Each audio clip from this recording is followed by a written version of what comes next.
gabdhaha iyo wiilasha Soomaaliyeed oo halka fadhiya oo dhalinyarada ah oo qof waliba uu calanka haysto waxaan xasuusinaynaa in calankaas lagu soo bixiyay dhiig badan in loo soo maray dhib badan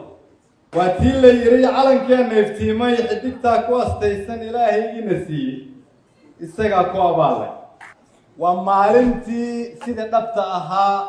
loo ciiday waa kiina dhaxal siiyay xornimo waa kiina dhaxal siiyay dawladnimo waa kiina dhaxal siiyay nabad iyo midnimo